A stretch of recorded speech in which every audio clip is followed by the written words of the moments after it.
Okay, good morning. We are in chapter 18, Sefer Shoftim, the last part of the story of Sefer Micha. I'll just remind very fast what we saw until now from the story. The general feeling that this chapters gives you is, we can say, mixed feeling about the moral and religious level of Am Yisrael in these times. From one side, we do see kindness and some kind of solidarity between people. From the other side, we see also theft and temptations and going after money instead of values. Also related to God, it's a mixed relationship and depends in the different explanation that we saw.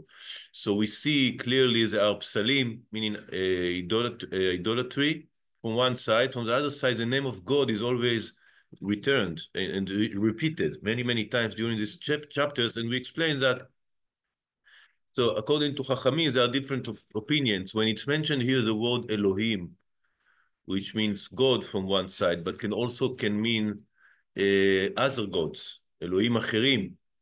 So there are different opinions. See, if the words here Elohim, it refers to God or to the idolatry. And also sometimes the name that is mentioned is not Elohim, but Yud K, meaning the name of God, the unique name of God, which usually is not mentioned related to other gods. So it would be very rare that's to say that the word Yud K, Vav K is related to other gods.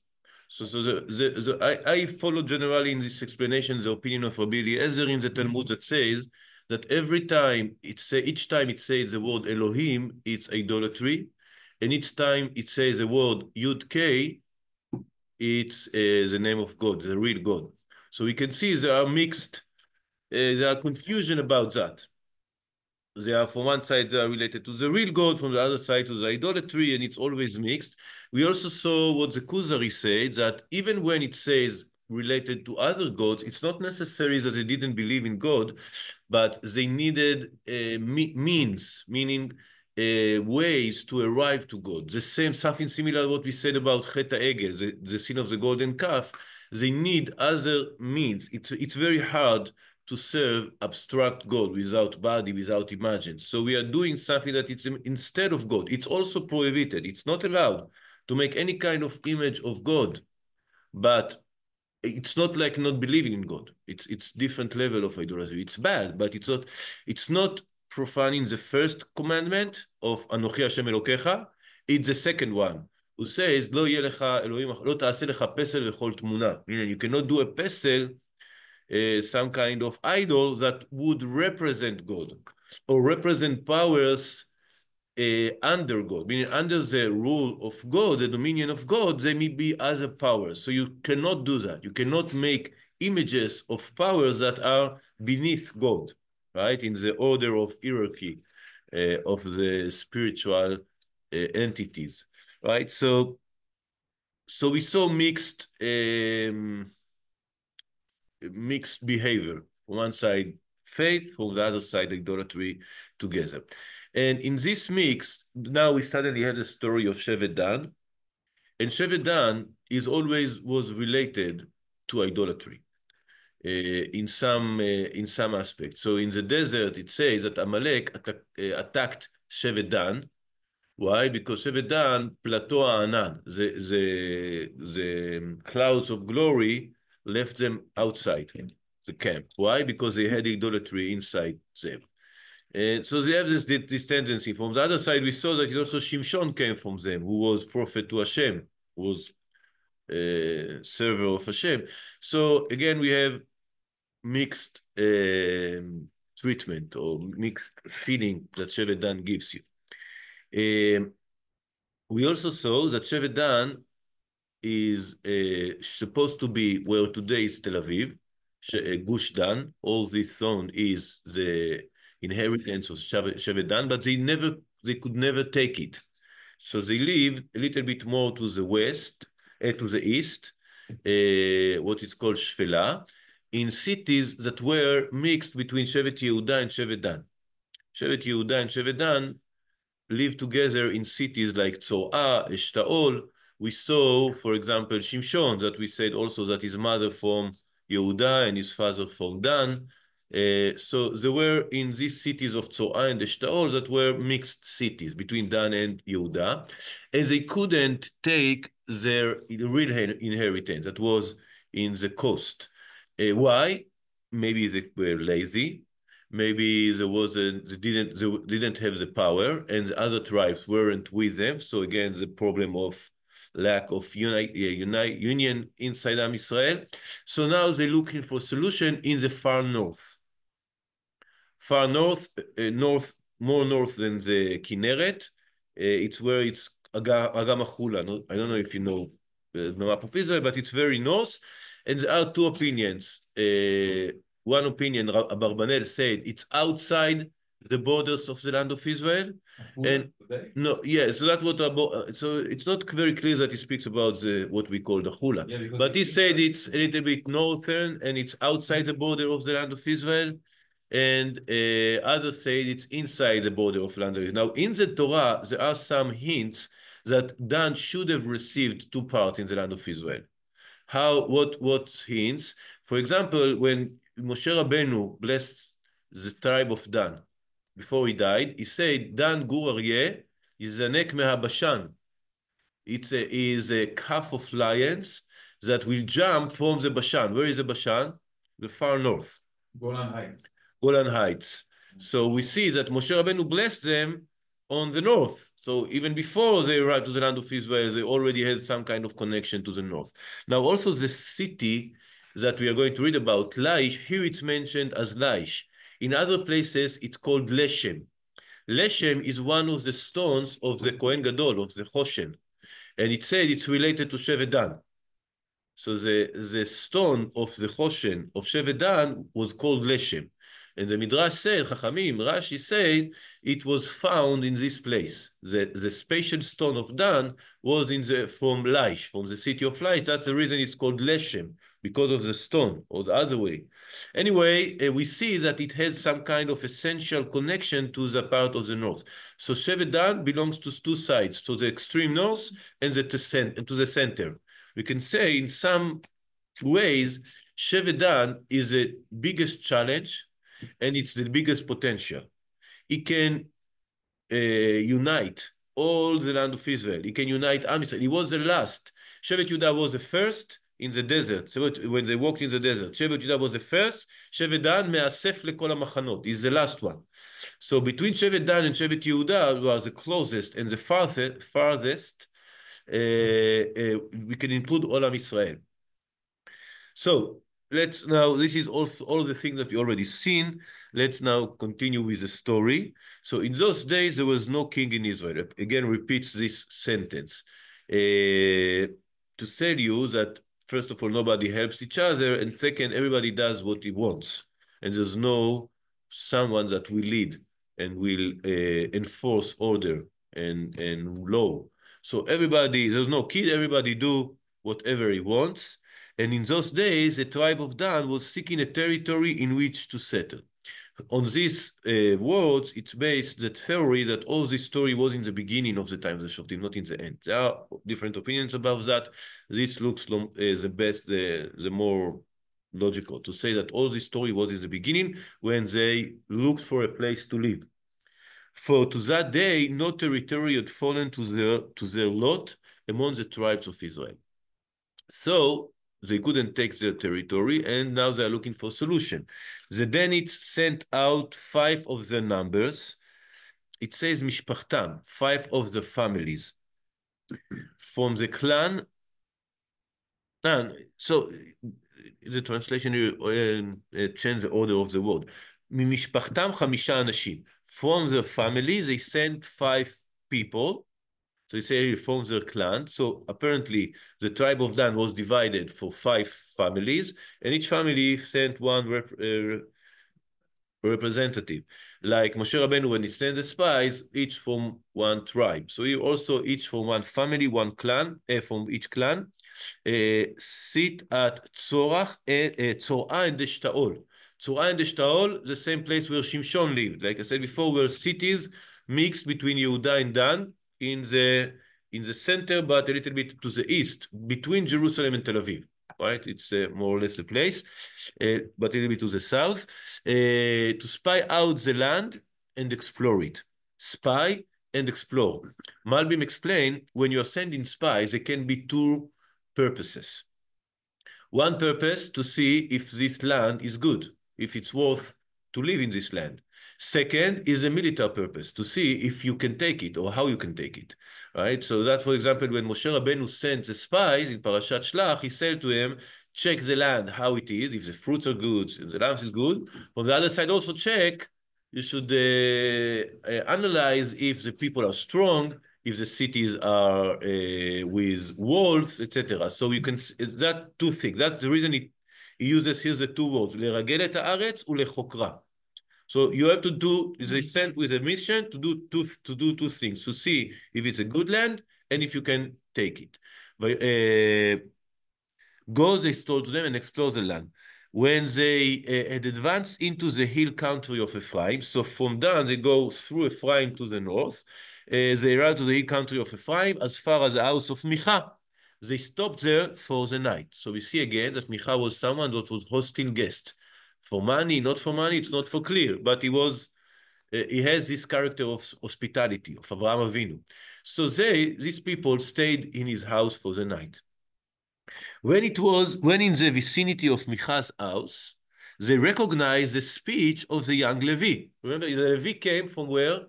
From Bethlehem Yehuda, near their city. So apparently they knew him. If he was, according to Chachamim, they said that he was the grandson of Moshe Rabbeinu, so maybe also he was famous. Everybody knew the grandson of Moshe Rabbeinu. So they asked him, who brought you to this part? What are you doing in this place? What is your business here? Three different questions. Why to repeat? So you can understand the differences in the literal meaning of the verse. Who brought you to this part? Meaning, we know that you live in Bethlehem Yehuda. Why are you here in Ephraim? What are you doing in this place? Okay, so what are you doing here? Right? And what is your business here? Meaning, what is the reason that you left there and come here? Something like that. So you can understand different aspects of this question. Chachamim saying that this is alluding to Moshe Rabbeinu. Mi hiviacha alom, remind us the words that was said to Moshe Rabbeinu, al tikra valom, when he was in the burning bush. He used the word halom. Ma ota oseh bazeh? Hashem asked him, ma ze beyadecha? Ma ze beyadecha? So it's Moshe Rabbeinu was asked when he had the pole in his hands. Hashem asked him, what is in your hands? Throw it and it will become a snake. Right? So it used the word bazeh. Uma lecha po? It also was, I don't remember right now, it also was said to Moshe Rabbeinu. So they really asked him, you are the grandson of Moshe Rabbeinu. What are you doing in a house of idolatry?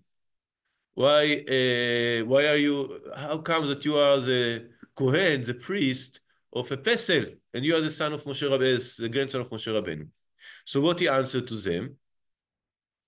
He replied, those and those Micha did for me, he hired me, and I became his priest. Chachamim explains this answer like that. That's what I accepted as a tradition for my grandfather. That לעולם יזכיר אדם עצמו לעבודה זרה, ואל יזדקק לבריות. Meaning, it's better to be hired to idolatry than ask help from the people. You should do anything you can and not ask help. If you any kind of work that you can find, do it, and don't ask for tzedakah, for donations. Meaning donations, contributions from other people should be the last solution. You should make any effort to find job and not arrive to a place when you need to ask help. Don't go on social assistance. Yeah, don't try the best you can. Of course, if people need, Chachamim also said, if someone needs and doesn't ask, he is also a sinner. If you are going to hurt yourself for not asking, it's also bad. But you should do the utmost effort not to arrive to a place when you need idolatry, when you need help. But really, even to be a priest of idolatry. Moshe Rabbeinu just brought the Torah. One of the Dibrot is like. Yeah, but he said, I heard from my grandfather, I should be hired to Avodah Zarah. What is Avodah Zarah? Usually we translate it as idolatry. So my grandfather told me do idolatry. So some say, no, my grandfather Moshe Rabbeinu, my great-grandfather, Yitro. Oh. Yitro from the other side. So Yitro was also priest for idolatry. So he said, why are you priest? No, it's my parnasa. I have to. So in the morning I'm priest. I'm going to the church. In the evening I come to say Kaddish in the Beit Knesset. No, something like that. No. So Yitro said to him, or Moshe Rabbeinu said to him, you should even hire yourself to idolatry, and not ask for help. So Chachamim said that. So the history with Chachamim is very flexible. The Chachamim say that David HaMelech spoke with him also. So a few hundred years later, David HaMelech spoke with this person, and he told him, how comes that you are a priest for idolatry? And he told him that. David told him, you didn't understand well what your grandfather told you. What does it mean, Avodah Zarah? So I said that usually we translate as idolatry. But you can understand also Avodah she'izara lebe'alea, work that is strange for its owner. What does it mean? Zar, zar in Hebrew meaning strange, something that is you are not familiar with. When you say in Avodah Zarah, it doesn't mean so yeah, Avodah Zarah is you are serving a God that is strange for you, is not really God, right? You are not serving the real God, but the strange word.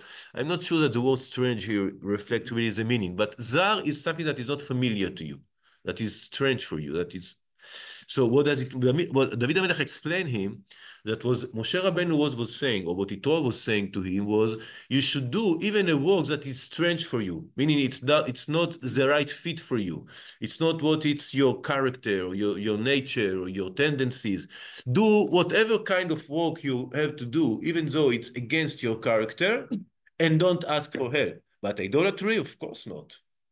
Nobody would imagine. One of the Torah commandments. Yeah, so you don't have to be the giver of the Torah to understand that idolatry is bad, right? But so he understood it literally. Even you should do idolatry, Avodah Zarah. What Moshe Rabbeinu meant, even if it's something that is strange for you, it's against your nature, it's zar to you, you should do that and not ask for help. So he understand in the wrong way. What he want to understand, because they saw the money. Maybe. So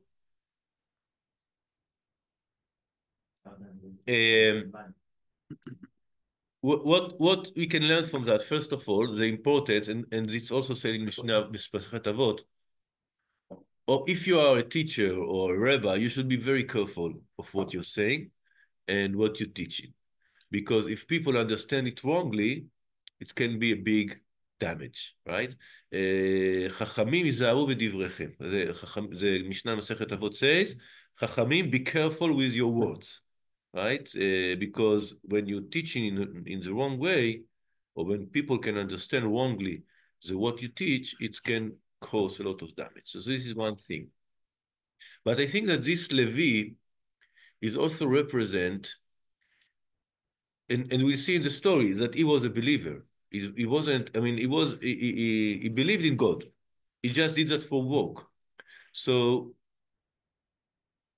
and work is important, like we said. So having parnasa, it's important. We are not against that, of course. Otherwise, the Judaism support having a good job, having a good salary, living well in this world. It's not something that it's against the Torah, chas v'shalom. But always you must remember the priorities. Right? The priority is very important. When you are changing the priority, again, big mistakes can happen. You can never say that money is more important than values. Right? So maybe you must do a lot of sacrifice in order to have parnasa, but you cannot give up your values. So this is something that is important to remember. And this Levi, he represents this kind of people, that they may be good people, they're not bad people, but like their priorities are not in the right order, they're changing it, and then it's become more important than other things. So it's just, I think it's, like we said, it's confusion or mixed of values, of morality, when you cannot put the things in the right order. Okay, so this is another hint to Moshe Rabbeinu, this word, halom bazeh po, right? And he answered him. So now they tell him, they say to him, please inquire of God. Now here it's written God with capital letter. But as we said before, the word Elohim means idolatry. When you are reading God as idolatry, at least in Spanish, I don't know if when it's not the right God, you write it not with capital letter, with other gods. So here it should be according to what we say, the not capital letter. How do you say not capital letter, but lowercase letter. Yeah, so it should be a lowercase. Inquire of God. So we would like to know if the mission on which we are going will be successful, because he had this trafim and all these kinds of predictions tools that he used. It's not allowed, of course, to do that. Not for idolatry, neither for God. You can ask Urim Tumim only if you are the Kohen Gadol. You can ask them. So, on this. yeah. If he was involved with the Buddha's idolatry, why would the members of the tribe of Dan, who worship Hashem, ask him to do anything for them? Because they didn't worship Hashem. They were everybody, all the tribes were this mixed attitude. Hashem and idolatry together. Chachamim say the smoke from the altar in Shiloh of the tabernacle and the smoke from the house of the temple of Micha were mixed in the sky. Meaning there was a mixed behavior between good and bad, idolatry and faith, kindness and theft. Everything is mixed, right? The priorities are not clear. So they ask him, tell us what's going to happen. Are we going to succeed? Now, when you are asking some kind of prediction, those people of astrology and stuff, the first rule to them is to answer unclear answer, to give you unclear answer. So you can always think, yeah, that's what he told me, right? You don't tell him something exactly accurate. You tell him general. That's what he says. Go in peace, the priests say to them. God, you look, they wrote here God with all the letters in capital letter, and before it was only the first one. So maybe this is, here I'm in the Sefaria website. So this is the real God. Nochach Hashem darkechem. He mentioned here the real God, Yud Kei Vav Kei. So they asked about the idolatry, and he asked with the name of God. Like we said, it was only his job. It wasn't really what he believed, right? He didn't really believe in that. It was his work. So he says, now this answer, what does it say? Nochach Hashem darkechem. God views, it doesn't say with favor in Hebrew. God, your way is in front of Hashem. What does it mean? You can understand like the translation. God views with favor the mission you are going on. But you can understand Hashem, you are in front of Hashem also when you are punished. It doesn't say anything, right? Hashem, you are in front of God. Okay, always I'm in front of God. Doesn't mean anything. So the answer is not really predicting anything. And this is exactly the trick that all these people use. They give you unclear answers, so you may believe in them. Continue believing in them, even though they don't have an idea what's going to happen. Okay, but okay, so he gives them this answer. They were happy with that, and they continue. So the 5 men went on and came to Laish, this place in the far north. They observed the people in the dwelling people in it dwelling carefree, after the manner of the Tzidonim. So Tzidon is a city near the sea, in the coast of the sea, in Lebanon. And these people used to be to work in commercial.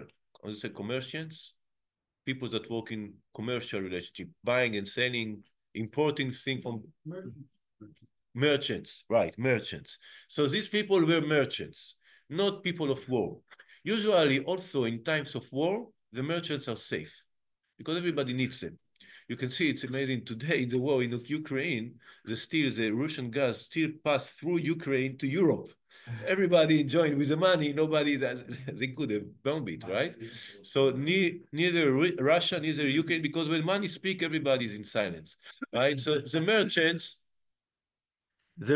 usually don't feel they have to protect themselves because everybody needs them. And this was the people of Tzidonim. The Tzidonim were merchants. They used to sail across the sea, bring mercancy, how do you say? Goods, merchandise and goods, and sell them. So they used to feel very safe. Now, when Israel arrived between the sea and the Chula, I mean, in the eastern part of that, there was tribes of Israel. They weren't up to the north. So they separated between Sidon and this place that were the same people, the same nation, but it lived in other place. So that's what he says. They were like the custom of the Sidonim, a tranquil and unsuspecting people. They were never cared about war. They weren't protection. They didn't have army. Big mistake. With no one in the land to molest them, and with no hereditary ruler. So they haven't any ruler that will protect them. Moreover, they were distant from the Sidonim, like I said, because the tribes of Israel took this place, and had no dealings with anybody. So when the spies came back to their clans at Zorah and Eshtaol, their fellows asked them, how did you fare? They replied, let us go at once and attack them, for we found that the land was very good and you are sitting idle. Don't delay. Go and invade the land, take possession of it. For God has delivered it into, and God here also is Elohim, meaning idolatry. For God has delivered it into your hand. When you come, you will come to an unsuspecting people, and the land is spacious, and nothing, how do you say? Speechless. Spacious, and nothing on earth is lacking there. Again, the moral values of attacking unsuspecting, peaceful people is very questionable. The Tanakh here doesn't say no positive, not negative things about that. So there were the people in the city, never fought with anyone, never fight, doesn't care about anything else, just doing their own business. And Shevedan say, oh, so they are, they don't have any protection. Let's attack them and take their land. Is it a good thing or a bad thing? It sounds like a bad thing, to me at least. It's not like taking the land of Israel, because according to Abarbanel, at least it's outside the lands of Israel. And more than that, this is an easy mission. It says, you just go there and you don't have any problem. If you have a power, why don't you go against the Knaanim who were strong, and this is your real inheritance? So you are too lazy to go, too lazy or too coward or too weak to go against the place you really have to live. So you go and take in the place when you don't have to live. Before taking the land of Israel, you're taking other places. So I think that is under the lines. It doesn't written. It's not written. There's no any words of criticism about that in the Bible that you can say clearly this is criticism. There neither any word that says it's a good thing that they did. They took the land of Israel. It just described in a natural way without judging for good or for bad. Anyway, it looks like there's something negative in that, at least to me. And that's what they did. They departed from there, from the clan seat of the Danim, from Tzorah and Eshtaol, 600 strong, geared with weapons of war. 600, it's a very low number for a war. For example, in the days of Joshua, the worst against Ai, when they went with few people, was 12,000. So it was really easy mission. From the other side, we can ask, where are the rest of the people? So maybe also only part of the tribe of Dan were the people that went to do that. And that apparently was like the first group. And after that, the rest of the tribe or half of the rest of the tribe were going to go there. So 600 people go to a war. And in the way, they are passing through two places. They went up and encamped at Kriyat Yarim in Yehuda. That is why this place is called the Camp of Dan to this day. It lies west of Kiryat Yarim. From there, they passed on to the hill country of Ephraim and arrived at the house of Micha. So they arrived to this place, and again, this was a hotel that everybody went in the way. But they are not coming like people that comes to hotels. They are coming 600 people with guns, with arms, weapons. Here, the 5 men who had gone to spy out the Laish region remarked to their clans, do you know, there is an ephod in this house, an oracle idols, and a sculptured image and a molten image. Now you know what you have to do. What they have to do? To steal it, right? To take it. Not steal, take by power. So they turned off there and entered to the home of the young Levi at Micha's house and greeted him. So when you come to greet someone with 600 people with swords, it doesn't look like greeting, right? That's what it says. The 600 Danites geared with a weapon of war stood at the entrance of the gate. Okay? So while the 5 who had gone to spy out the land went inside and took the sculptured image, the ephod, the oracle idols, and the molten image. The priest was standing at the entrance of the gate at the 600 men geared with the weapons of war. While the others entered Micha's house and took the sculptured image, the molten image, the ephod, and the oracle idols, the priest said to them, "What are you doing?" So they answered to him, "You'd better be quiet." But they say to him, "Be quiet, put your hand on your mouth. Come with us and be our father and priest. Would you rather be priest to one man's household or to be priest to a tribe and a clan in Israel?" Right? So they say, "It's better for you. We are offering you a better job, right? Rise in the salary. Instead of only being for one people." And again, the moral values of this Levi are in test, and he failed again. And it says, the priest was delighted. The word in Hebrew, "Vaitav lev." It's not only he agreed because they threatened him. He was happy about that. Okay, so again, we see so for one side, in the beginning, he say, "What are you doing? Don't do that. You are stealing." Once the dollars were on the table, he was delighted. Not only accepted, he was delighted to accept, right? He took the ephod, the oracle idol, he himself, in this point, took the ephod, the oracle idols, and the sculptured image, and he joined the people. They set out again, placing the children, the cattle, and the household goods in front. Apparently, apart from the 600 soldiers, there were the families. So they had already gone some distance from Micha's house when Micha's neighbor mustered and caught up with the Danim. They called out to the Danim, who turned around and said to Micha, "What's the matter? Why have you, what is mustered? Like crying or?" Coming together, I think, muster. Here it says nizakta, meaning like you woke up and go out. You suddenly you did something, right? So what's the matter? What's the matter? You just stole all my livelihood, right? What does it mean? What's the matter? That's what he said. He said, "You have taken my priest and the God that I made and walked off." Here again, the criticism, it's joke, right? You took my God. What kind of God is it that you can took it, right? It doesn't worth anything. But like we said, maybe Micha saw it as an image of God, as something that is a mean to arrive to God. So you have taken my priest and my God and I made and walked off. What do I have left? Who can you ask? How can you ask what's the matter?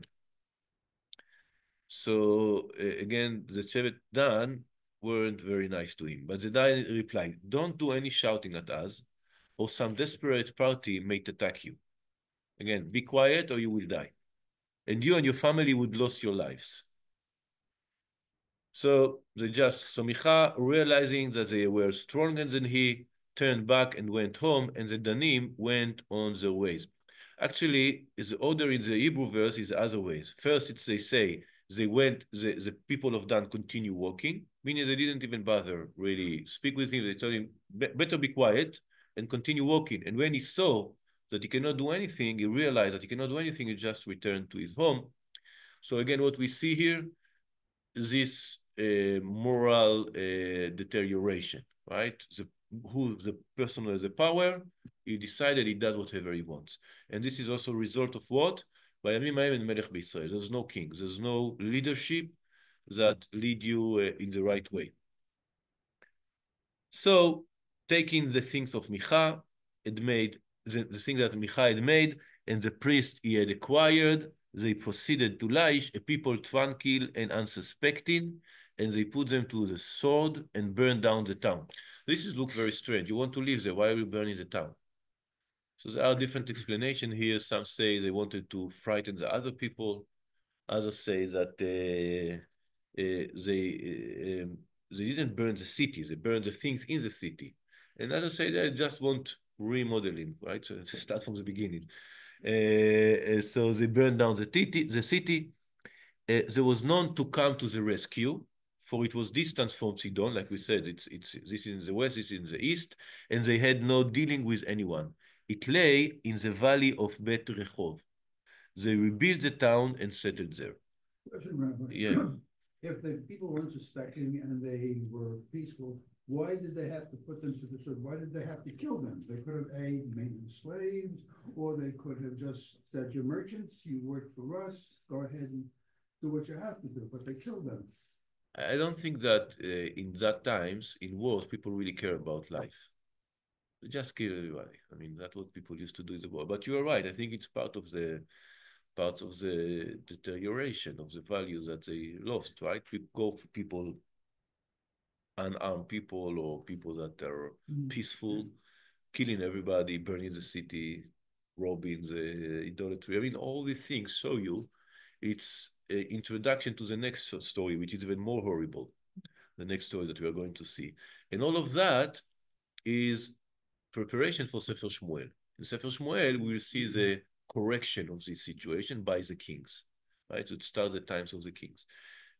So this is one of the explanations why these stories are here, right? So if that happened in the beginning, why it's in the end of the book? So some say it's just showing you the character of all the times. After you read the specific stories, it shows you what's generally about what's happened the character of the times. And some say it's a preparation for the next book, for Sefer Shmuel, which is a correction for all this time. So they took the city. The Danit set up at the sculptured image for themselves, and Jonathan, son of Gershom, son of Menashe. So we say the nun of Menashe is up because it's actually Moshe, son of Gershom, son of Moshe, and his descendants served as priests to the Danit tribe until the land went into exile. And they maintained the sculptured image that Micha had made throughout the time that the house of God stood at Shiloh. What is this exact time? It's not very clear. There are different questions. First of all, it said one time until the exile, and other time until the house of God stood at Shiloh. So which of the both? It's not the same time. So some say that we'll see the story in Sefer Shmuel, the beginning of Sefer Shmuel, that the ark was taken by the Plishtim. In the war against the Plishtim, it was taken, and then people had to run away, for Shiloh was destroyed. So when you say the exile of the land, meaning the exile of Shiloh, not exile in the end of the times. Also, some say, how come that there's a pesel where in the times, if you say exile, meaning the exile of Am Israel in the end of Sefer Melachim, so meaning that this pesel was in the times of David, in the times of Shmuel, in the time of Chizkiah, all these kings say that they eliminated the idolatry from the land of Israel. So how it survived so much time? So some say this Galut Haaretz meaning in the beginning, in the first Galut. And some say that it was in the end of the time. Anytime it was long, long years, and it reflects the character of the time when idolatry is ruling in the land of Israel. So this is chapter 18. This is the story of Micha. And yeah, next time we start the last story of Sefer Shoftim, which is Pilegesh Bagiva. Okay. Thank you, Rabbi. Thank you, Rabbi. Very good. And Thank you. thank you, Joe and Phil, for the breakfast. Oh, you can be